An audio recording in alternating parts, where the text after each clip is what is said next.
honor the season you're in too, right? So if you're a first time mom or you're a new mom, and when I say new mom, I mean you just had that baby, whether it be your first or your third, because it's a different world. You're in the fog of things again. Sometimes what that season looks like and what honoring and stewarding looks like is truly just being there for your child while also prioritizing you and yourself and just leaning into that, giving yourself grace. But I think we hear so many things and we're pulled so many directions, and that's how we end up forgetting who we are, is because we are consuming so much and we're forgetting what exactly we're like supposed to do, and we're forgetting what's important. All right, guys, time for a quick break. I did this podcast for 2 years all by myself, and then the podcast heavens opened up and I was introduced to Your Pod Bud, and working with Your Pod Bud has been absolutely amazing. If you're considering some type of audio or video content, you definitely need the support. I highly suggest working with Your Pod Bud. They have been my podcast virtual assistant for the last year, and it has been the most amazing ride. So there's a link in the show notes. Tell them Patrice with Shades of Content sent you. All right, did you know that the content creation industry is worth $300 billion? It's comprised of millions of creators and hundreds of platforms. And you know what all these people need? A beautiful space like this to create. I'm Patrice, the owner of Camp Space, and I want to help you open your own content studio. I know it might sound hard, it might sound like a lot, but I promise you, with the tips that I'm going to give you, it will be a very easy, seamless process. Easy, seamless process to help you get from just being someone that rents these spaces to being the person that owns the spaces and being the person that's a part of this $300 billion industry. Let me tell you guys, content is not going anywhere. Content is here to stay. Companies are not even spending a ton of money on advertising in the way that we're used to from the past. Companies are looking for spaces to create their own content. They're hosting podcasts. They're hiring influencers. They're doing all the things that they're going to need your studio to make it happen. So tap the link in the show notes so that you can be a part of my Content Studio Blueprint Masterclass. I don't even know what I'm calling it, but it's going to be amazing. All the details are in the show notes. Let me help you open your own content studio so that you can be a part of the industry, but also so you can have your own place to create content too, right? It's so important to have a space in this world to make sure that you are being heard, and I want to help you do that. Tap the link in the show notes. Hey you, welcome to Shades of Content, a show that teaches entrepreneurs how to effectively use content to market their business and stay content while doing it. I'm your host, Patrice, a wife, a mom of 3, and a 15-year public relations and marketing professional who decided to open a brick and mortar content studio 4 years ago. And I honestly haven't looked back since. Join me as I share my experiences and the experiences of other entrepreneurs who, like me, are navigating this maze of owning a business, running a family, and trying to stay sane and healthy while doing it. I'll tell you, it's an amazingly challenging journey, but I honestly wouldn't have it any other way. See you soon. Outsource everything. Outsource everything. Let me tell you all the things that I outsource. I have my clothes picked up and washed and delivered and folded. I don't wash clothes on a consistent basis anymore because I have these 2 little humans who have lots of clothes that they get messy. So I use a company. We put all their dirty clothes in and then they come. I schedule it on the app. They come and pick the clothes up. They drop it off the next day. I also outsource my cleaning. I have a cleaning lady. Now I'll clean up, like, we'll vacuum. We'll do the simple stuff every other day or so. But I have my cleaning lady come to our house once a month and clean the house top to bottom. Because that is just not something that I have time to do. Just like I don't have time to be sitting and folding clothes. Like, that ain't the best use of my time. Obviously, some things I like to just pick up myself. But for the most part, we're Instacarting it. So we're outsourcing things. This podcast that you're listening to, I have a team that comes in and does the physical recording and the audio. And then I have a VA in the Philippines. Shout out to Aileen. And she's been great. That's right, busy mompreneurs. Now is the time to outsource everything. And I have created the How to Find a Virtual Assistant e-guide that can literally take you from doing everything to doing none of the things. Tap the link in the show notes. Not only do I give you the tips to finding the perfect virtual assistant, but I also list 20 plus companies that are reputable, highly recommended, and you can access them immediately to get your virtual assistant found and hired. Tap the link in the show notes for your how to find a virtual assistant guide. Can't wait to help you move through life with more contentment. Hey, everybody. It's Friday. It's Friday. Lord knows I love me a Friday.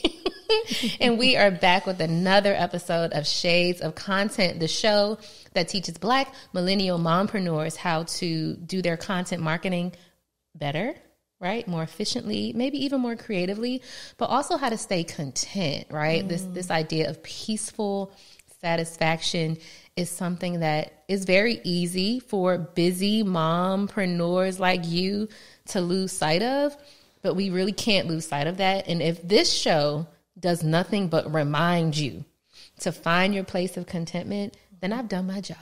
But I know that we do more than that. I'm your host, Patrice. I have a beautiful guest here. So excited. We're going to get into our guest in a little bit, but I want to remind you all to tap the links in the show notes to connect with the show. Follow the show on Instagram at Shades of Content. Follow me on Instagram at Patrice Camo. If anything from this episode or past episodes sparks some type of nugget, gleam of hope, makes you manifest something, share it, right? Like, we come here, I'm here with a fellow podcaster, which we will get into. You know, we create this content. It takes a lot of work. Girl, it's work. I'm not showing up because this is, I mean, don't get me wrong, and if you do follow me on the gram, you know I be loving my Sunday shoot days. Like, Sundays are when we shoot, and I love it. But it takes time. Like, my kid is here. My husband, he's home. His back's hurting, so he's home with the kids. Oh, man. Lord, going through it. He'll figure it out. Okay? That's what they got to do. Listen, figure it out. Yes. But it takes a lot out of us to do this. When we do this, to present this content that hopefully helps your life be better in whatever way that it does. And how do we get support? How do we keep going? When you review, when you rate, when you share, when you comment and say, I agree with this, or I'm not sure about that, sis, and here's why. Yeah. Just engage with us because we appreciate it. There's no pretentious P moment today because y'all know when I be having guests, I want to get into my guest. And we have a guest today. This is Morgan. Hi, Morgan. Hello. I'm so happy to be here. I'm so happy you're here. Now, we've had instances where I've had to reach out to a guest at the last minute and they've showed up because I know I'm supposed to be doing this. This was one of those instances, right? Hello. Right? Like, sent you an email maybe on a Wednesday, maybe a Thursday, right? And you responded, you made the appointment, you showed up, you have your daughters here because it's a safe space. So if y'all hear or if y'all see some, it's fine. But my daughter has been on the show many times, right? It's all good. We're moms in real life. Yeah. But I have a beautiful guest. So I didn't know Morgan. Sometimes my guests, I be knowing them, right? They'd be my girls. And I knew you on social. Yeah. But this is our first time meeting. Yep. Literally. First time, never. It's so crazy because literally, I think earlier in the week, I had just so happened to see a clip of yours that is currently circulating like real bad, right? Interesting. Yeah. So it's so amazing. And I was like, oh, this is good.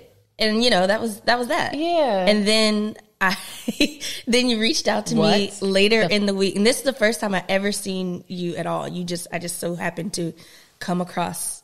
I didn't know that. I know. That's what I was like, she's gonna like this story, but just so happened to come across it, and then I still didn't put two and two together. So when you had reached out, I was like, oh, okay, let me like check everything out, you know, do my research. And I was like, oh, this is the same girl I just saw earlier in the week, and so I was like, God.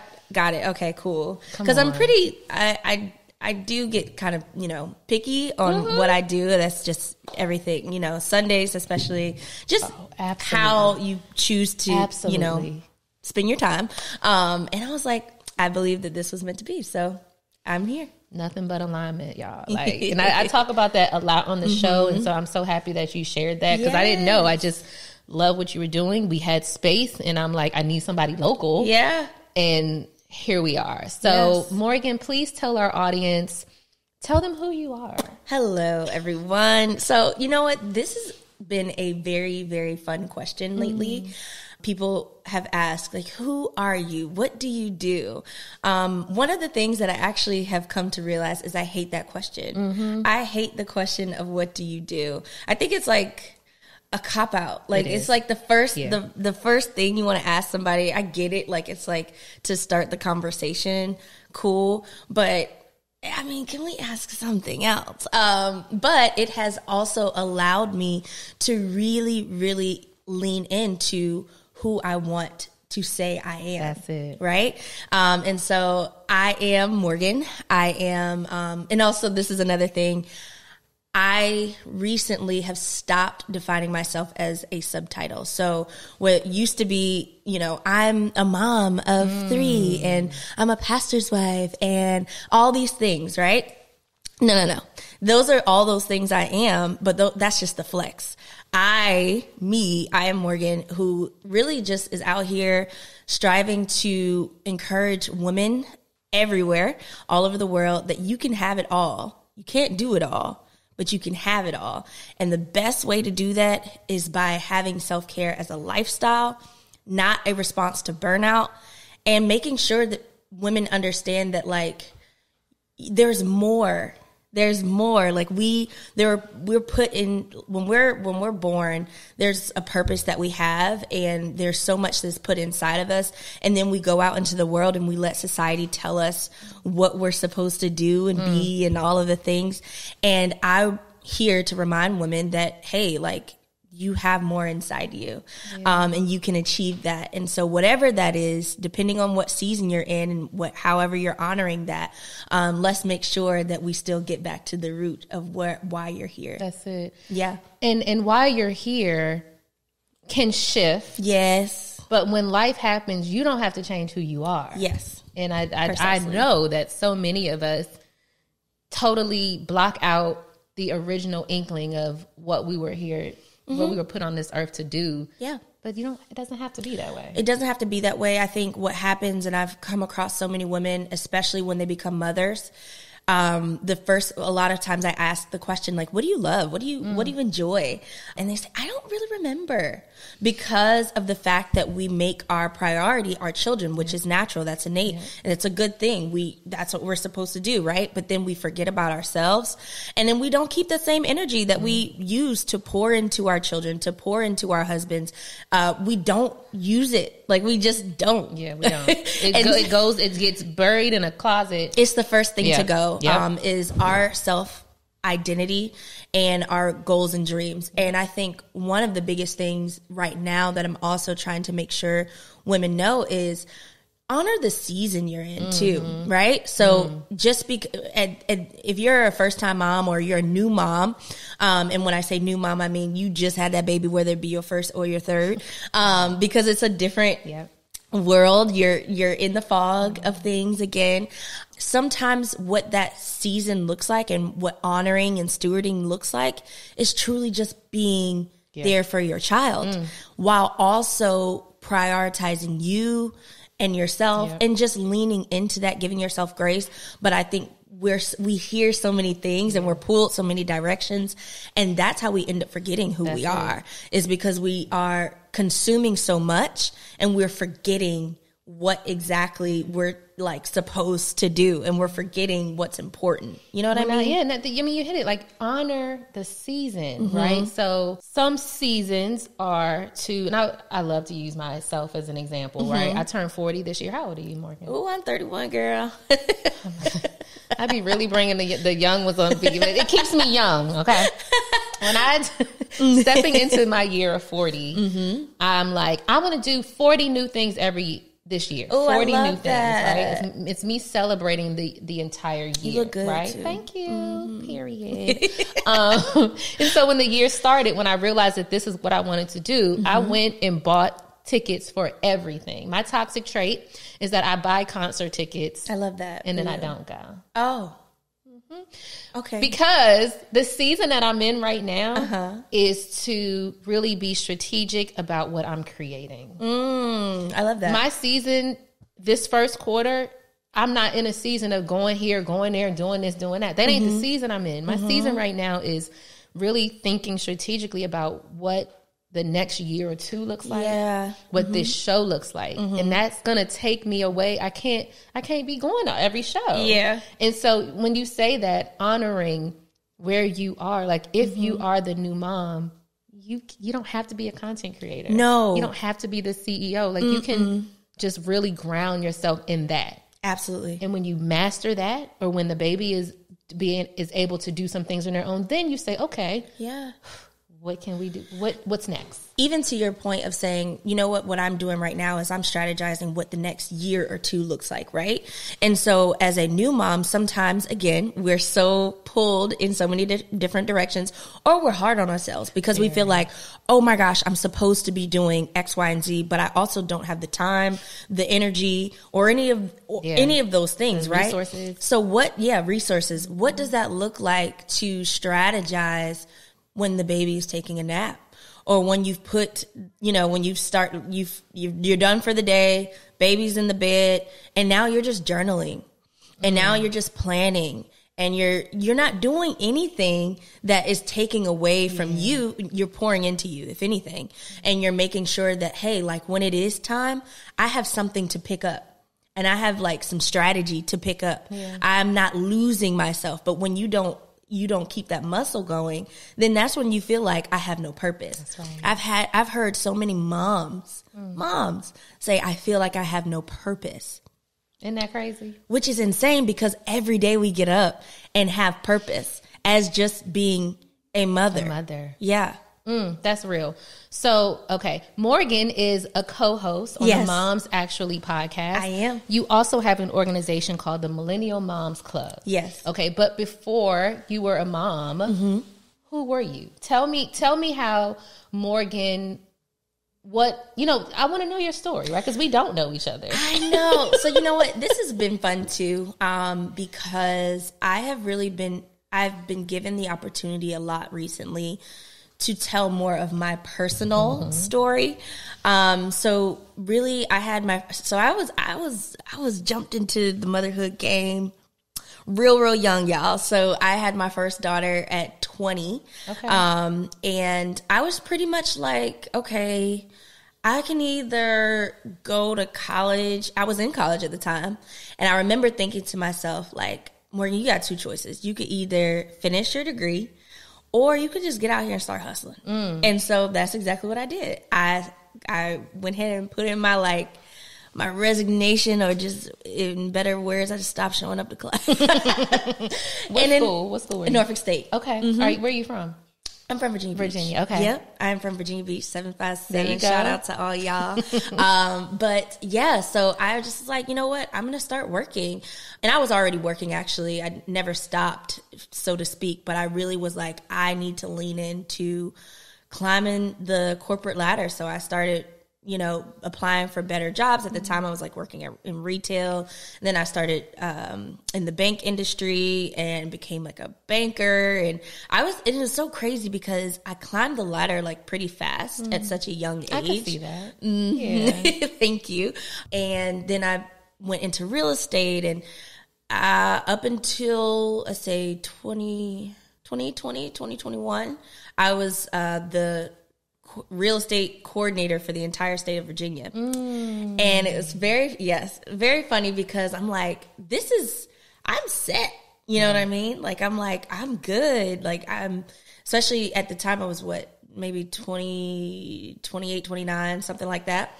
And so I'm like, before 30, I got like all the state benefits and all the things. And I remember sitting at my desk and I was like, but this is not it. This is not it. This is not enough.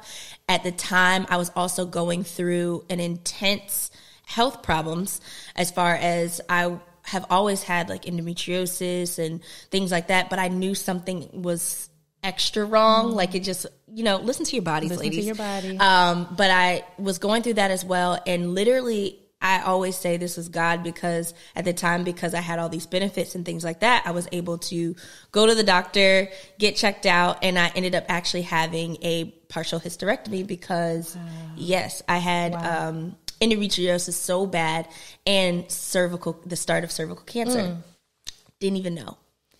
I know. Crazy. So I went through that. I ended up, while I was on bed rest, it took me almost 3 months to recover. It was supposed to be like a little 6 to 8 week situation, and it was not that. And I kept coming across this job, and I'm like, this is cool. And at the time, I was doing Millennial Moms Club, and it was something that really was my passion to do, but I never thought I would be doing something creative on a full-time basis. It was always in my mind like, oh, this is the thing on the side that I do to encourage women, which I started that in 2018 because I didn't see any woman that looked like me that was openly talking about the fact that postpartum depression is real. Yeah. It's not just like the baby blues and you want to like jump out the window. Sometimes it is, but it was not enough information. So I started that, and again, I thought it was my side thing. Yeah. I was like, this is just my little like passion project, and ended up getting a job in the creative space. And I kept saying like, God, does this make sense? Because I'm basically no smart human like being will take all the state benefits, all the like things that will have you set for life. I was the only young Black woman in my department in general. Everybody I worked with was like old and white. Everyone. Yeah. Like they were there till they retire. Yep. That's just what it was. So I'm like, this is dumb. Yeah. This is stupid. But I did it because I was just like, bring on the risk. Right. And my word that year was leap. So, and the book that company had just finished reading was The Big Leap. So I had all just started taking everything, and I'm like, okay, like you said, alignment.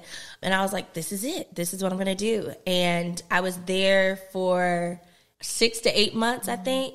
Child, they fired me.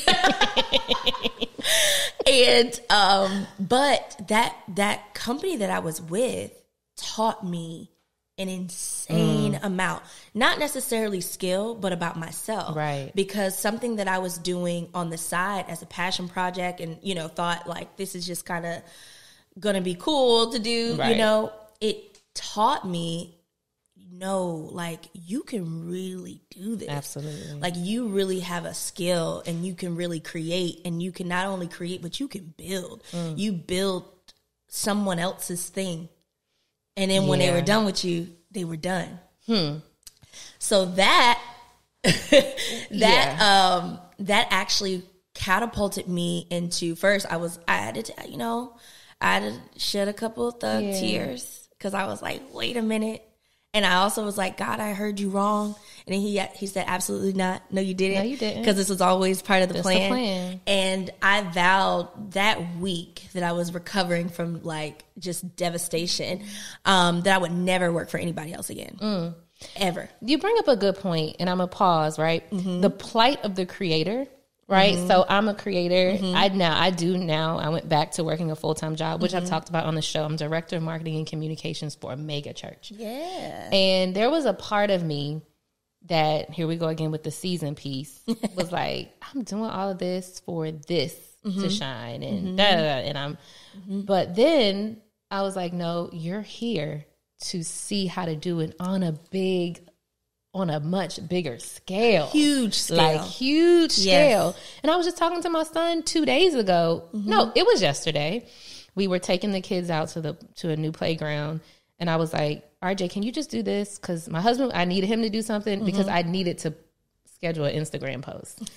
And then I said to my son, I was like, but is this really work? Because I'm posting on Instagram for my job, right? So it's like in one realm, being these creative beings, you kind of feel like the life is being sucked out of you and you're being used for all of your creative prowess. But the other part is, how dope is it that we're in a space where we get paid to create? You're paying me for my brain. Come on. Like, amazing. It's really, really amazing. And if you're in that space of working in a creative role for an organization, I challenge you to kind of tweak how you're looking at it, right? Like, this role that you're in is allowing you to use your creativity on such a much bigger platform that everything you do is now part of your portfolio. Absolutely. You know what I'm saying? Like, look at it that way. And then you also have, and this is me, I'm only speaking for myself, you probably have some creative freedom to try out some things on somebody else's dime. Exactly. Come on. Getting ready to say that. Right? The resources that you probably would not have if you were doing this by yourself is usually unmatched. Absolutely. And depending on the way you're looking at it, to your point, depending on your attitude and how you are currently stewarding your season, if you're sitting here saying, oh my gosh, I'm sitting here and I'm creating for these people and I'm building somebody else's company and business and da-da-da-da. No. Look at what you have in front of you and say, what can I try out on their watch and not mine? What can I sit here and test out? And typically if you're with a company, they're also willing to invest in your education, invest in your types of development. Your development and all these things. Use it. Come on. It's literally why you're there. And that's what I had to realize when I was in certain seasons and positions. And I was like, every single position I've ever been in life has led me to here. And I can easily go back and say, oh, when I was a bank teller, I was able to use this, and now I can do this.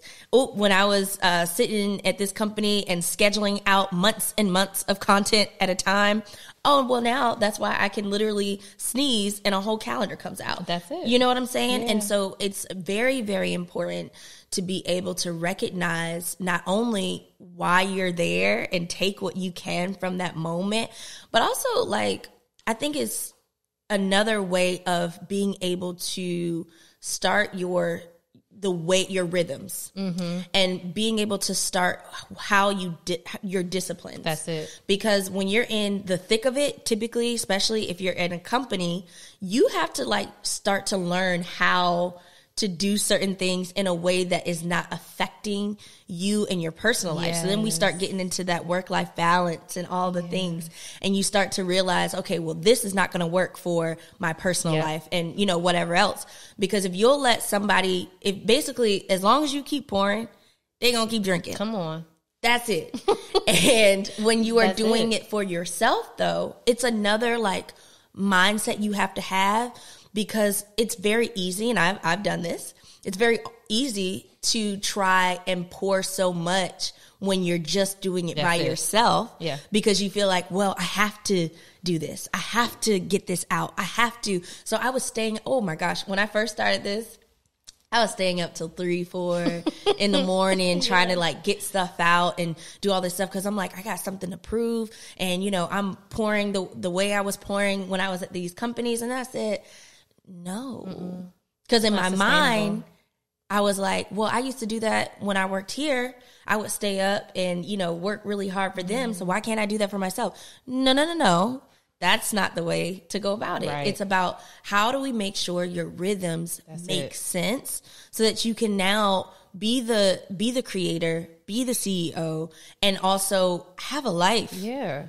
And I think that's the thing I've learned that I don't think I realized it years ago working in a corporate space, but the systems and the processes that we learn from our full-time careers can absolutely be transferred here. Absolutely. And when we're talking about podcasts, and I'm kind of skipping around a little bit, but this production here is very regimented, scheduled, boom, boom, boom. We come in, we get it, and we roll, we shoot it, send, it's a system.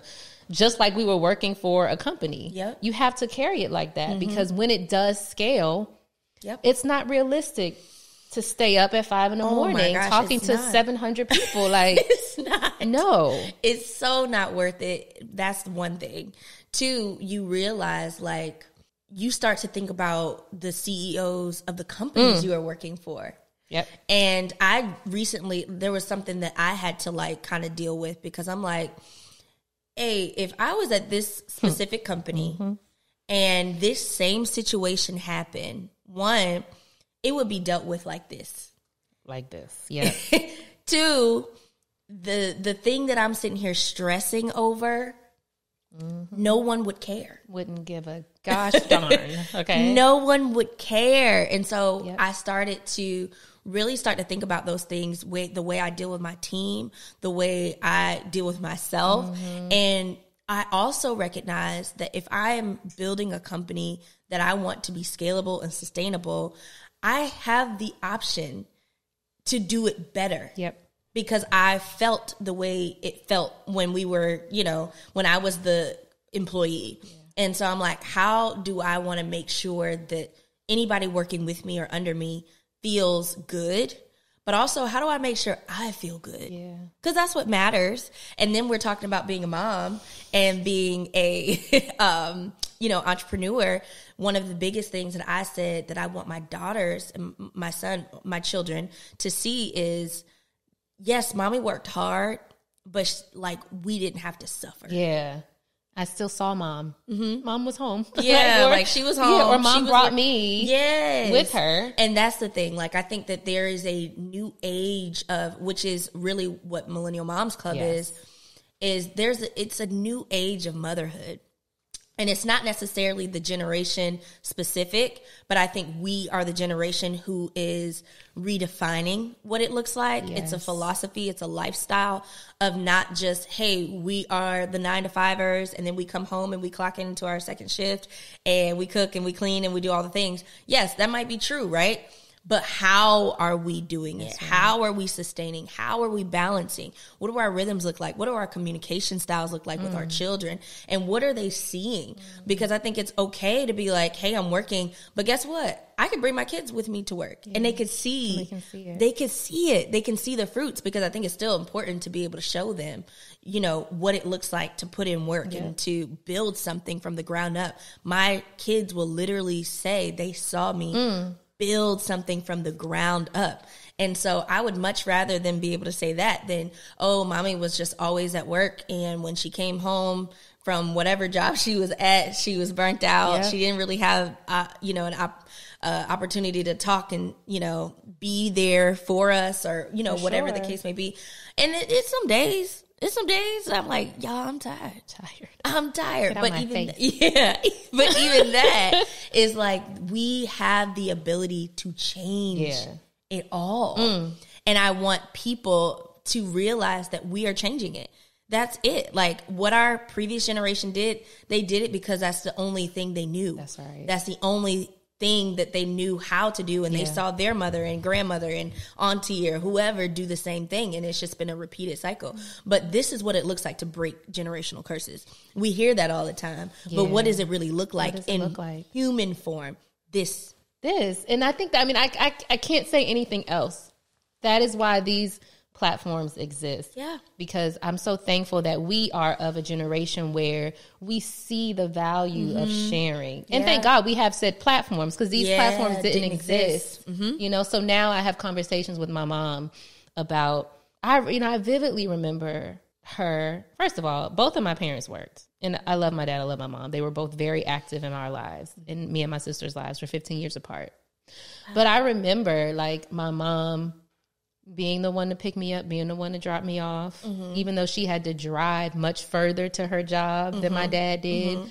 My dad cooked, so he sometimes would take care of dinner. Which my mom wasn't the cook in the house at all. I grew up seeing my dad cook. My husband doesn't cook, but like now, as I'm looking back at I remember her driving all the way from Fairfax in traffic and sometimes picking me up late from school and being charged for aftercare and just thinking that was the only way. My mom. Yeah, you know, and this platform didn't exist for her to meet somebody that might have been doing it differently. Exactly. You know? And that is why I remember right before I started Millennial Moms Club, it was because I was in such disarray. And you know, when you go to the doctor and they do your little checkup and they give you this little paper and they ask you to, you know, circle from, you know, the smiley face to the straight face and first of all, you don't even know how to answer those questions because you're already in such like a fog. And so I'm like, okay, I did that, but then what? Then I talk to the doctor and say, well, this is what I'm going through, and then they try to like prescribe you something. They don't really actually tell you how to fix it. No, and then in our Black community, it wasn't even like, if you think about previous generations, they're like, girl, you fine. You fine. It wasn't discussed. Yeah. It's like, you all right. And it's like, because that's what they knew. And they probably had no idea that when they were stressed and when they were crying for no reason, that actually they were going through postpartum depression. And I looked all over and all I could find was like white bloggers. And even then it was still not what I think women of color need because of how our lifestyles are and what we were raised at. And I could not find a single brown woman who was talking about these things. And I'm like, what would it look like to really have a space where somebody can see you and say, oh my gosh, I'm not crazy. Like, this is not just me. Like, oh my gosh, you want to give up breastfeeding too because it's hurting, and you don't want to be shamed because the breast is the best. Baby, get that Similac. And have a mom say that. And to not feel shamed, to not feel guilt. And we're automatically going to have mom guilt because that's just what it is. But to lessen that load of, oh my gosh, there's someone else out there. And thank God for the platforms, to your point, because we can now reach people all over the world. With moms, so not with moms actually, but with Millennial Mom, can you just describe that briefly? Like, what does that community entail? Really, the community is all about exactly that, community. It's really about being able to encourage that woman that, hey, like, I see you. I think we have to hear that way more often than we do. I did a post maybe like last month, and I was thinking to myself that when we have children, they can stand on one foot and we'd be like, I'm so proud of you. Oh my gosh. Woo. And when we grow up, we hear, I'm proud of you less and less and less. But we be doing more and more and more and more. Yeah, and we're doing more and more. And so I'm like, what does it look like to have a space where you have another woman cheering you on, reminding you, like, because I like to call myself like a mom's best friend. Like, the friend that you wish you had, the friend that you wish that, you know, could text you and be like, girl, did you drink your water today? Did you actually take a nap? You know what I'm saying? And guess what? Drinking your water, taking a nap, and taking a shower is not self-care. Oh my God, that's so crazy. Rest is not a reward. These are things you're supposed to do to live. Like, these are the things that you're supposed to do. And so to remind you, like, hey, you don't have to, like, or you don't have to burn out. Like, don't you put another thing on your plate, you know, to have moms say that. And then a lot of times the first thing to go when you become a mother is your community, your friendship, your sisterhood, because a lot of times, especially if you're a first time mom, all your friends are either single or still living their best lives. You know what I'm saying? Like, all of those things are happening. So you're now trying to not only find who you are, but you're now trying to also get new friends. So what does it look like to make a space where you can say, oh my gosh, like somebody down in the comments saying, you live in Florida too? Girl, me too. Y'all want to go to Target together? You want to go and hopefully my goal is that there will be little clubs everywhere. All over the world, and so that people can have a space that they're not looking or searching for it, because a lot of times, well, not a lot, really all the time, there's really no spaces that are dedicated to us. Yeah, there's absolutely. no spaces that are intentional about creating community, and especially for our demographic. It's just not. It's just not. And and even, you know, it's one level of the moms connecting and being safe, but also like our kids connecting. Because I think, and I can only speak for myself.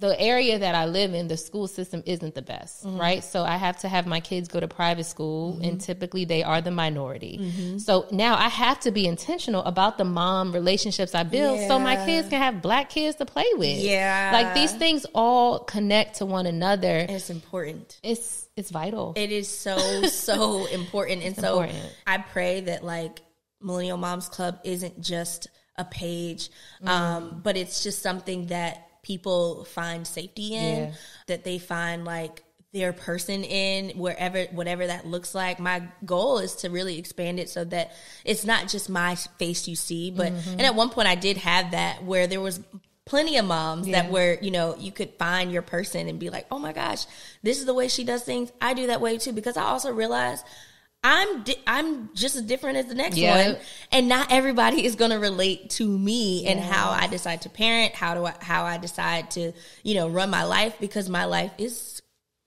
nuts. It is so crazy, and my schedule is just different from a lot of people's. And so I really want that to be a space where moms are like, I don't care who it is, I got somebody I could like reach out, glean something from. I want to talk a little bit about your schedule, right? So I want to know, how old are your kids? You are a pastor's wife. So can you kind of just give us a glimpse into the Morgan Tyler world? Honestly, this is a perfect day to really like even think about what my schedule looks like, because I woke up, I, you know, made sure my husband, he has to leave so early because it's Sunday, and, you know, there's 3 services. This is work. Yeah, this is a work day for him. So I'm like, okay, you up, good, because it was looking like he was about to oversleep for a second, and just making sure he's good. Then by that time, it's like, okay, I have like an hour or something to, you know, kind of rest for a second. One of my biggest things that I am really, really trying to be intentional about doing, and it's a daily struggle sometimes, but making sure that I have my own quiet time before I give to anybody else. So if that looks like the kids, I will tell them, they will come in my room and I'll be like, all right, this was great, but go ahead and go back out until I have like my time. I like that. Because I just need a moment before I start my day. We go to church, and then like today, and then usually I don't work on Sundays. I don't. But this is still a great example of what my days look like, because after I leave here, I'm going to go to the grocery store. I'm going to get stuff for the week and also dinner. I cook almost every day, pretty much. I would say about 4 or 5 times a week. I just prefer it. My kids are 11, 6, and 4. And so they also are in spaces where they all have different needs too. My 4-year-old, he's my boy, and he's a baby. So y'all know how it goes. You know what I mean? My baby is a 4-year-old boy, so we have to get them together. And I'm serious, like, I hate to cut you off, but like one of our but one of the challenges with him is that he is not with other black boys. And it's hard. Different for boys. It is so different. You know what and I'm he saying? has 2 sisters. And he has, So when it comes to my boy, he stays home with me. So I'm usually juggling him as well, and my girls, and then work. So right now I am in the middle of, I don't know when this comes out, but our 3rd season launches very soon of Moms Actually. So I also am the co-founder of Moms Actually podcast. It's a visual podcast though. So we do something like this, but to like an insane, and a lot goes into it. And because it used to be where I would do the creating as far as like all the content and all that stuff and planning it, and then post. Last season, for instance, our editor just kind of ghosted us. And so that meant I'm editing all the episodes, all the content, and I'm still actually showing up for my kids, showing up for my husband. When you're a pastor's wife and just in ministry in general, like that is a job in itself. It is. Because you just have to be ready to pivot. You have to be ready to support in any way possible, just depending on his schedule. And so that looks crazy sometimes. That's crazy. Hearing you say, well, actually before that, moms actually, so I learned about moms actually, I think when you guys first launched, because you like 3 powerhouse women, moms who are creating this platform. I mean, y'all have had Tamar Braxton, all this. Y'all have had some heavy hitters. We have it. Nothing but God. I'm telling you, like, everyone always asks us, like, how are y'all getting, how are you guys, we literally formed this time last year. Wow. Yeah, this time last year we started, and relationships, of course, helped, but really, we didn't know people were going to say yeah. Yeah. You know what I mean? So it was just like, it has been amazing. But when you have something like that, to your point earlier, when you have something that you're working on, you also want to be prepared for impact. That's it. And if you are not ready, things could go really crazy, really fast. Yeah. And so that's been interesting. It's been fun. But it's also been work. It's great because it's something we care about. And now we have a bigger or a team that's helping us, like with posts and things like that. But before this year, I'm like, I was just switching hats left and right, looking like the little, that frog. I'm gonna tell y'all. Let me tell you something. The way Black women, girl, put the sauce and the finesse on anything we do, behind the curtain, it could literally be the biggest cluster F of the world. But when we turn on, you would never know, because it's just it's what we do. Brown women, Black women of color, like we literally give. We know how to make it shake. We make it shake, and we know how to make it shake. In hosting this, I'm the only host, right? It's just me. Yeah. And I don't boast when I say that, because I'm praying for, and I have a team with this. So what I'm about to say doesn't really count for this production in this business, but in this space, camp space, I do it all on my own. And that has been something that I'm cool with it, but I can't do it like this anymore. It's like, so I want to talk about like the value of having a team in this space, because in your other venture, it's just you. Oh my goodness. Yes. So, and it's funny you asked that question, because to our earlier point of just like taking things from different seasons and being able to like make them make sense in your next. So when I first started with Moms, actually, I was so used to doing everything on my own that I was like, well, why would I pull on people? Right. Then I realized the impact we had and the amount that it was going to take, because this was, even Millennial Moms Club, the way I was treating it was still very much so like, I'm going to do this here and there. I didn't, like, I was just treating it on like, this is just me on my own, my own thing, right? But now you're working with people, and I had to realize that, like, in order to be successful, what did they say? Like, if you want to go, that's it. You want to go fast, go with a team, do it on your own. Yeah. If you want to go far, get a team. And I could go fast. I sure could. And we did. That's the thing. We did. The acceleration was of none other.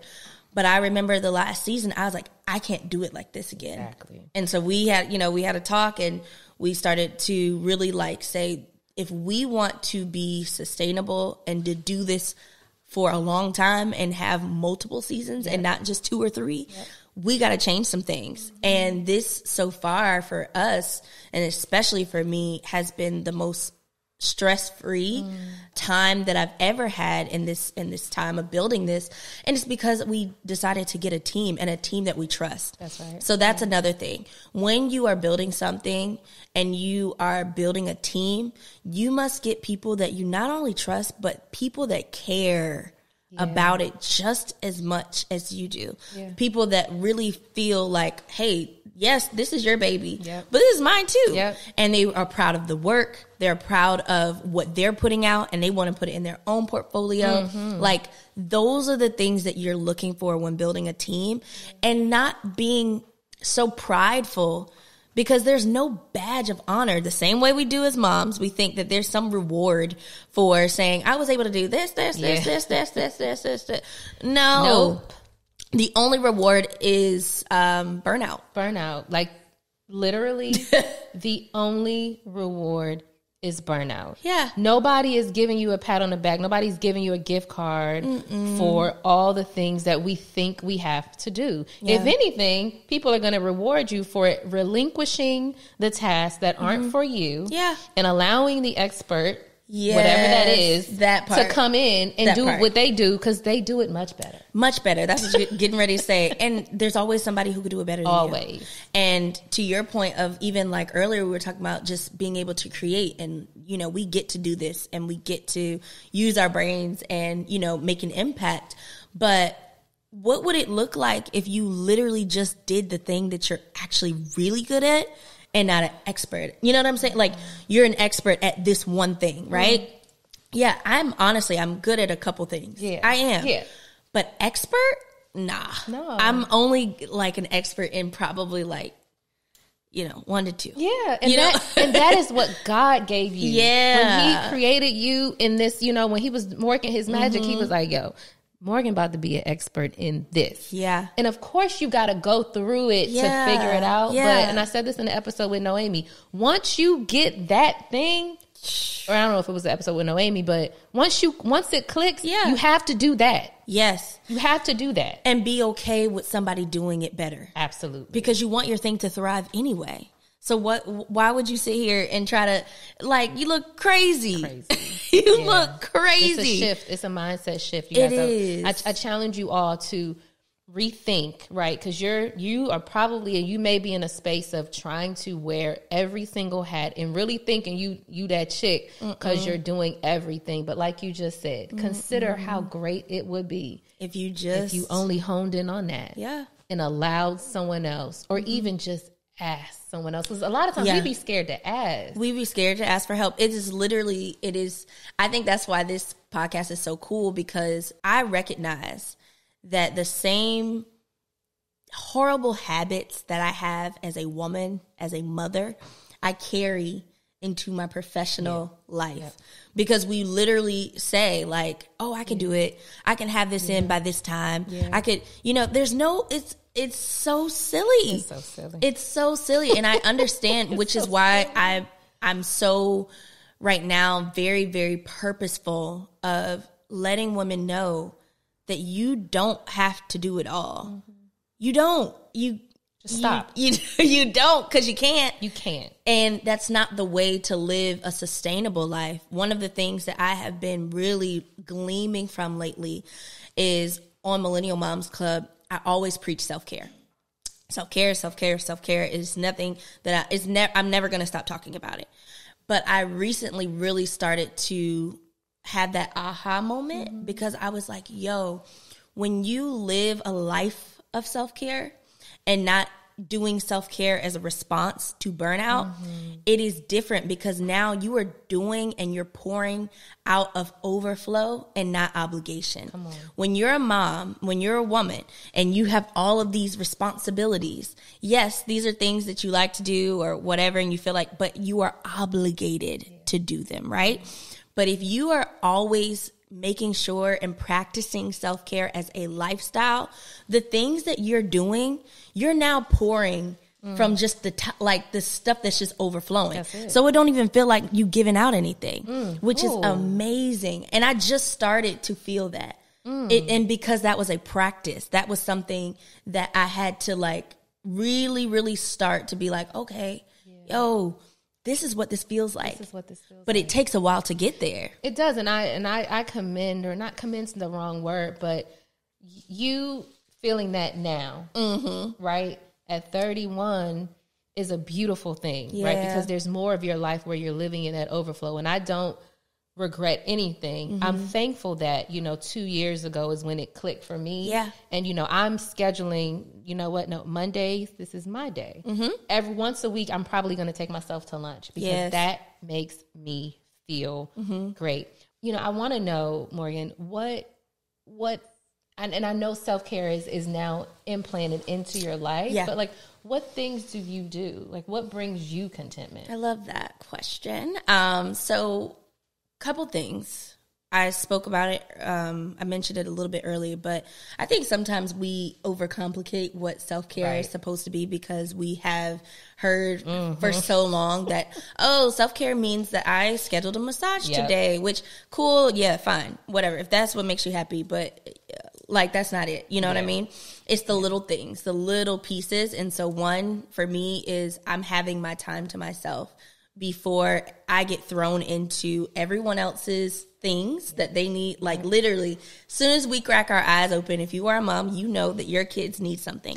When I crack mine open, I'm looking at one of the jokers. Like, my son is my alarm clock. He wakes me up every morning at 6:30 and is asking for a banana, a bowl of cereal, or something of that nature. And I'll be like, yep, you can go ahead and go get it. Get it. See you later.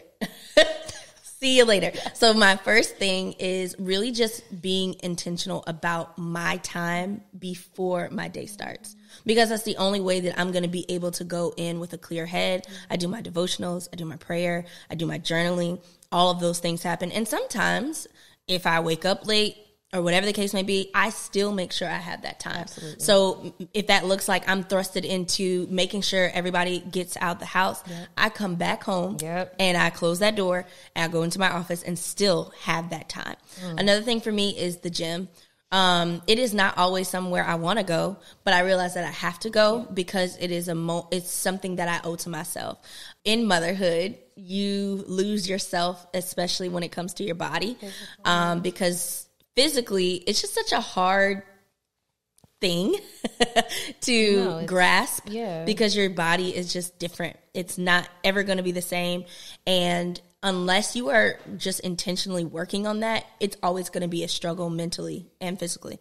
So I have used that time to really have more to myself, to be able to think and to really just say like, yo, you are putting this time in so that you can be healthy, that you could, do all the things that you want to do when it comes time for summer and you're like running around and, you got your bathing suit on and you're not thinking the whole time. All those negative thoughts about all your the body. negative thoughts. Yeah, Absolutely. but like these are just the things that I owe. So my gym time. And then also just regularly doing my self-checks of what does Morgan need in this moment. Making sure that I have a day, to your point, a day where I don't take, work or I don't sit there at my computer all day, whatever that looks like. And so every week looks different because every week I might need something different. Right. You know what I mean? That's right. But being sure and being very intentional about those moments to myself. Also making sure that I'm pouring into the people that I want to pour back into me. I think it's very, very important because it is a way of self-care when it comes to making sure that your community and your village is intact.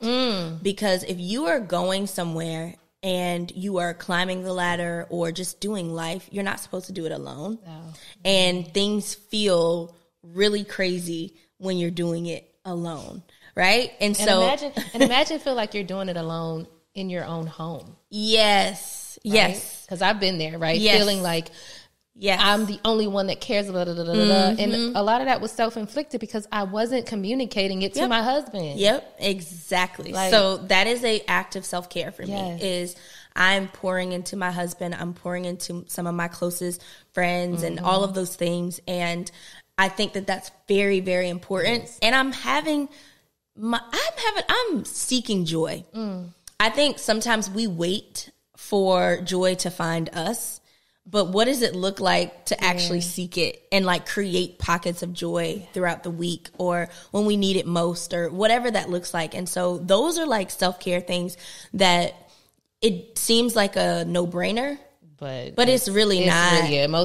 We are, when the working out is super important to me. And while I'm not training with my trainer currently, because life has shifted and I've recognized that, and I've had to say, well, I'm not going to be able to go to this trainer anymore. I'm going to have to go somewhere else that better fits into my flow. And like, even when I have busy work days, my full-time job, I absolutely make sure I get at least an hour of activity. And thank God it's nicer outside. I'm going for a run. This past Tuesdays and Wednesdays are busy days for me. And I had to work late for an event we had at the job.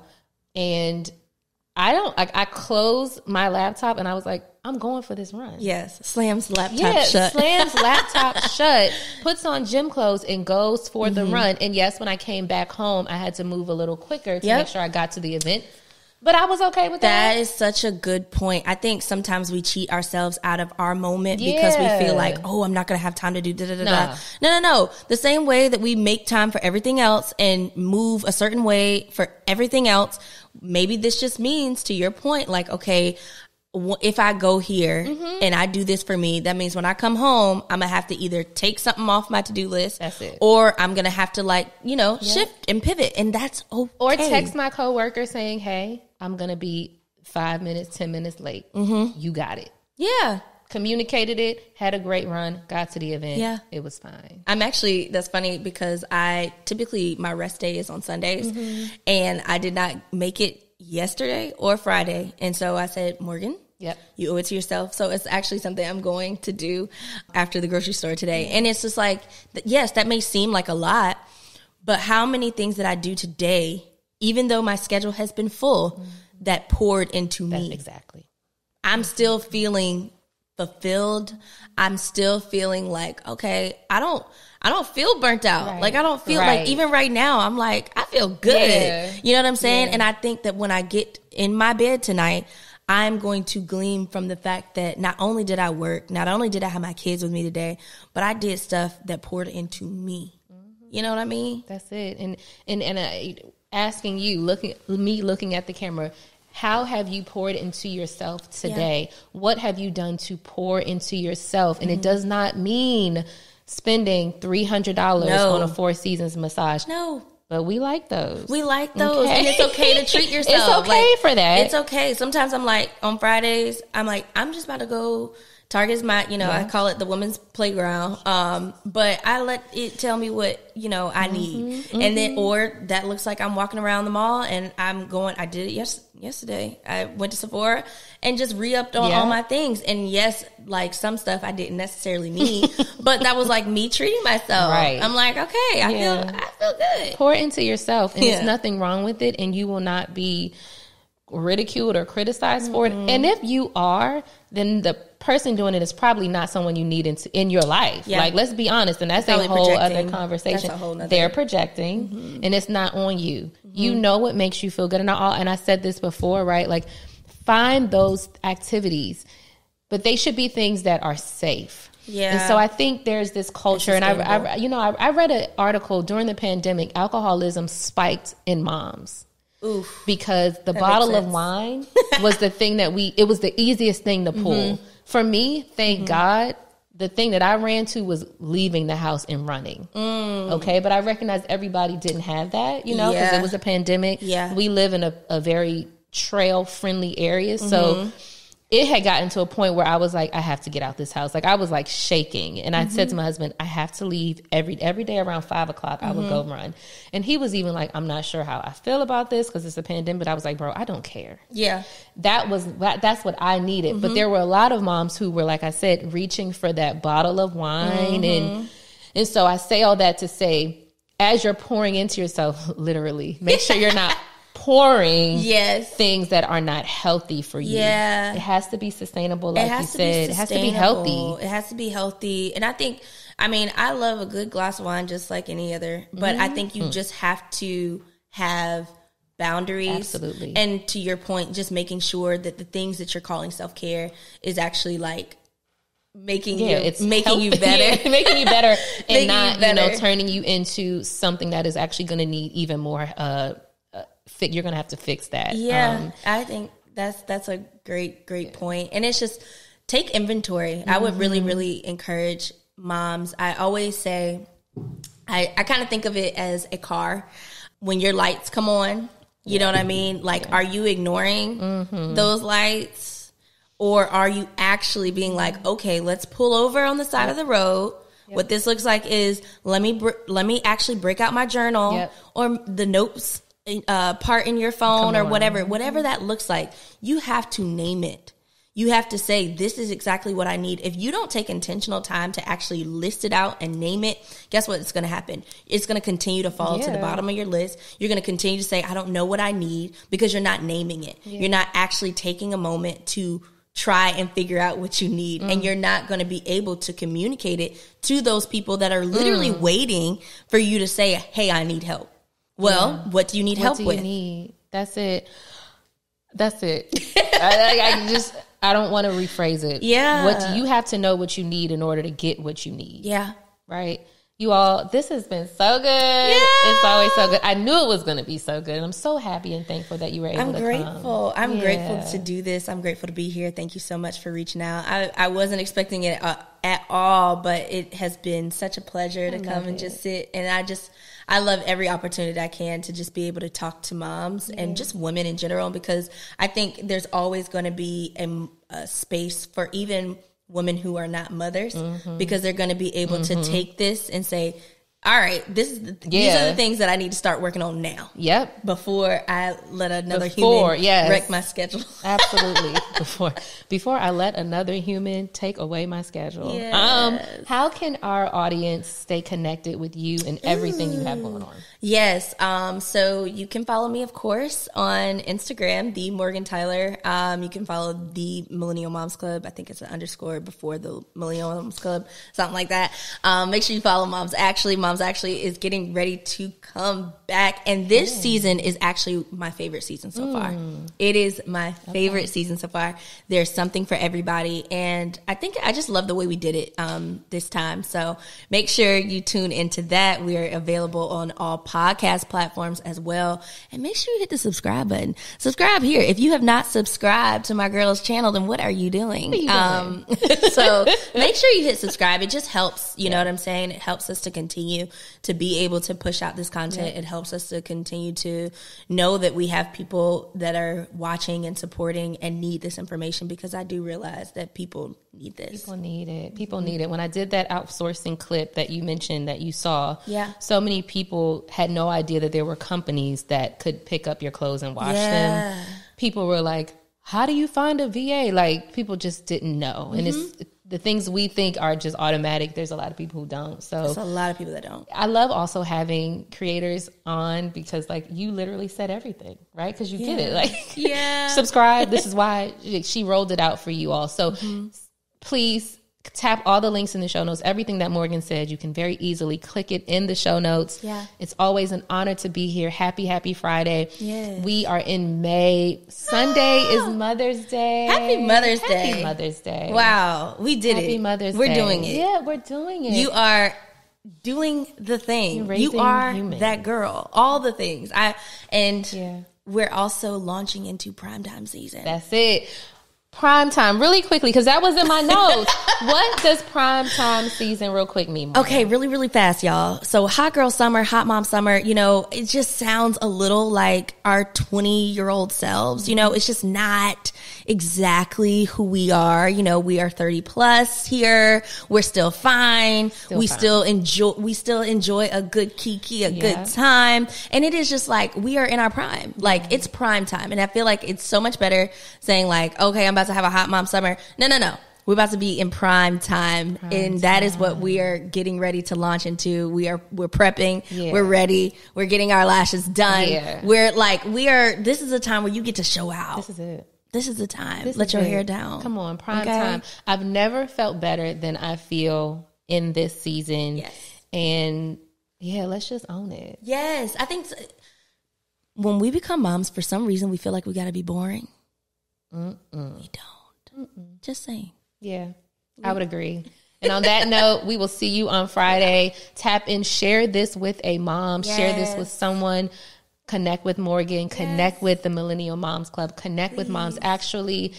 This has been so I feel Amazing. fulfilled. Yes, I love it. It's been great. We will see you back here on Wednesday for a quick content mompreneur hack, and then back here on Friday for another full episode. Always an honor. Can't wait to see you back. Have a good weekend. Happy Mother's Day. Happy Mother's Day.